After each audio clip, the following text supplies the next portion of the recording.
واقعہ سلطان صلاح الدین ایوبی قسط نمبر 23 اپنا اسلامک اسٹوڈیو۔ تم بھی میرے ساتھ اپنے سلطان جیسا سلوک کرو گے، تم مجھے اپنے خیمے میں لے جاؤ گے اور میں ایک بار پھر تمہارے سلطان کے قبضے میں آ جاؤں گی۔ ہم تو اب دوسری 6 لڑکیوں کو بھی بچانے کی سوچ رہے ہیں۔ ایک تاجر نے کہا، ہم ان کی عزت بچانا چاہتے تھے مگر ہم سے بھول ہوئی۔ فخر المصری کی نگاہیں لڑکی پر جمی ہوئی تھی، اس نے اتنی خوبصورت لڑکی کبھی نہیں دیکھی تھی۔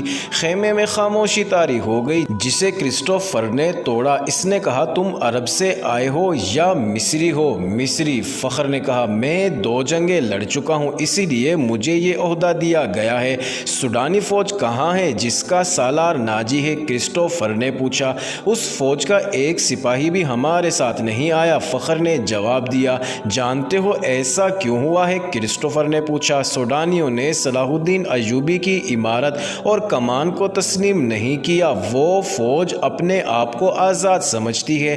ناجی نے سلطان ایوبی کو بتا دیا تھا کہ وہ مصر سے چلے جائیں کیونکہ وہ غیر ملکی ہیں، اسی لیے ایوبی نے مصریوں کی فوج بنائی اور لڑانے کے لیے یہاں لے آیا۔ اس نے تم لوگوں کو شرافت اور نیکی کا جھانسا دیا اور خود عیاشی کر رہا ہے۔ کیا تمہیں مال غنیمت ملا ہے؟ اگر تمہیں ملا بھی تو سونے چاندی کے 2 ٹکڑے مل جائیں گے۔ صلیبیوں کے جہازوں سے بے بہا خزانہ سلطان ایوبی کے ہاتھ آیا ہے، وہ سب رات کے اندھیروں میں سینکڑوں اونٹوں پر لاد کر قاہرہ روانہ کر دیا گیا ہے، جہاں سے دمشق اور بغداد چلا جائے گا۔ سوڈانی لشکر کو سلطان نہتہ کر کے غلاموں میں بدل دینا چاہتا ہے، پھر عرب سے فوج آ جائے گی اور تم مصری بھی غلام ہو جاؤ گے۔ اس عیسائی کی ہر ایک بات فخر المصری کے دل میں اترتی جا رہی تھی۔ اثر باتوں کا نہیں بلکہ موبی کے حسن اور حشیش کا تھا۔ معزز ناظرین، عیسائیوں نے یہ حربہ حسن بن صباح کے حشیشن سے سیکھا تھا۔ موبی کو بالکل توقع نہیں تھی کہ یہ صورتحال پیدا ہو جائے گی کہ ایک مصری اس کے تعاقب میں اس کے دام میں آ جائے گا۔ انہیں معلوم ہو گیا کہ فخر مصر زبان کے سوا اور کوئی زبان نہیں جانتا۔ موبی نے اپنے 5 ساتھیوں کو سنانا شروع کر دیا کہ روبن زخمی ہونے کا بہانہ کر کے زخمیوں کے خیمے میں پڑا ہے اور اس نے کہا ہے کہ ناجی سے مل کر معلوم کرو کہ اس نے بغاوت کیوں نہیں کی یا اس نے عقب سے صلاح الدین ایوبی پر حملہ کیوں نہیں کیا، اور یہ بھی معلوم کرو کہ اس نے ہمیں دھوکہ تو نہیں دیا۔ وہ باتیں کر رہی تھی تو فخر نے پوچھا، یہ کیا کہہ رہی ہے؟ یہ کہہ رہی ہے، ایک نے جواب دیا، اگر یہ شخص یعنی تم صلاح الدین کی فوج میں نہ ہوتے تو یہ تمہارے ساتھ شادی کر لیتی۔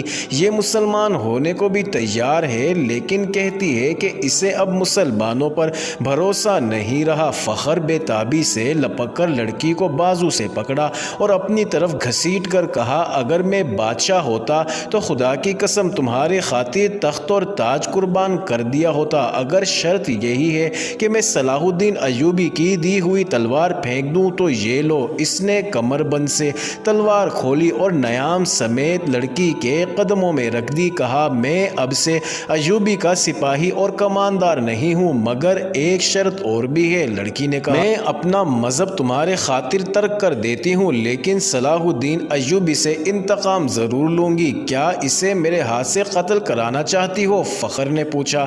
لڑکی نے اپنے آدمیوں کی طرف دیکھا، سب نے ایک دوسرے کی طرف دیکھا۔ آخر کرسٹوفر نے کہا، ایک صلاح الدین ایوبی نہ رہا تو کیا فرق پڑے گا؟ ایک اور سلطان آ جائے گا، وہ بھی ایسا ہی ہوگا۔ مصریوں کو آخر غلام ہونا ہی پڑے گا۔ تم ایک کام کرو، سوڈانیوں کے سالار ناجی کے پاس پہنچو اور یہ لڑکی اس کے سامنے کر کے اسے بتاؤ کہ سلطان صلاح الدین ایوبی اصل میں کیا ہے اور اس کے ارادے کیا ہیں۔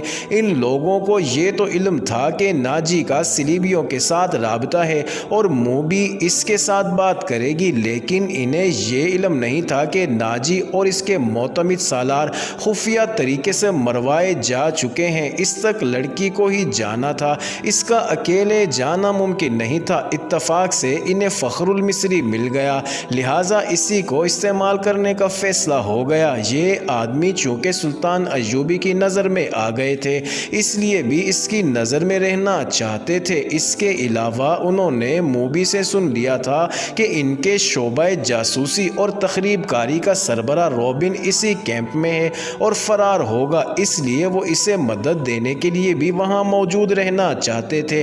ان کے ارادے معلوم نہیں کیا تھے۔ صلاح الدین ایوبی پر چلایا ہوا ان کا تیر خطا گیا تو انہیں سلطان ایوبی کے سامنے لے جایا گیا تھا۔ ان کا بہروپ اور ڈرامہ کامیاب رہا، لیکن ان کا مشن تباہ ہو گیا تھا، لہٰذا اب وہ بدلی ہوئی صورتحال اور اتفاقات سے فائدہ اٹھانے کی کوشش کر رہے تھے۔ فخر المصری حسن اور حشیش کے جال میں آ گیا تھا۔ اس نے واپس کیمپ میں نہ جانے کا فیصلہ کر لیا تھا۔ اس کو یہ مشورہ دیا گیا کہ وہ لڑکی کو لے کر روانہ ہو جائے۔ ان لوگوں نے اسے اپنا ایک اونٹ دے دیا، پانی کا ایک مشکیزہ دیا اور تھیلے میں کھانے کا بہت سارا سامان ڈال دیا۔ ان اشیاء میں کچھ ایسی تھیں جن میں حشیش ملی ہوئی تھی۔ موبی کو ان کا علم تھا۔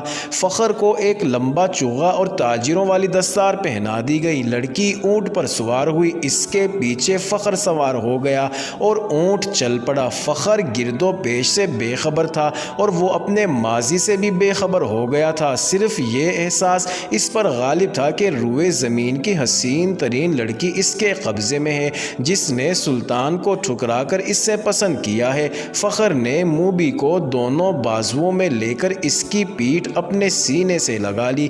موبی نے کہا، تم عیسائی کمانداروں اور اپنے سلطان کی طرح وحشی تو نہیں بنو گے۔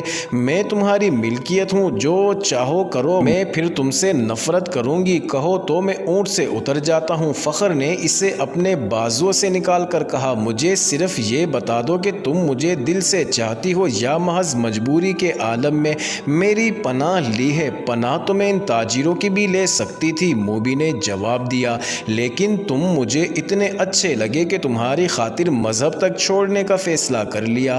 اس نے جذباتی باتیں کر کے فخر کے اعصاب پر قبضہ کر لیا اور رات گزرتی چلی گئی۔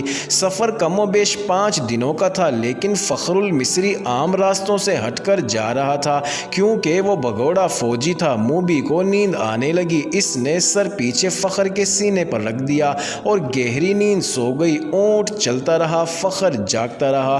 صلاح الدین ایوبی صبح کی نماز پڑھ کر فارغ ہوا ہی تھا کہ دربان نے اطلاع دی کہ علی بن سفیان آیا ہے۔ سلطان دوڑ کر باہر نکلا۔ اس کے منہ سے علی بن سفیان کے سلام کے جواب سے پہلے یہ الفاظ نکلے۔ معزز ناظرین، یہ انٹرسٹنگ ویڈیو جاری ہے، اگلی ویڈیو کس نمبر 24 میں دیکھنا مت بھولیے گا۔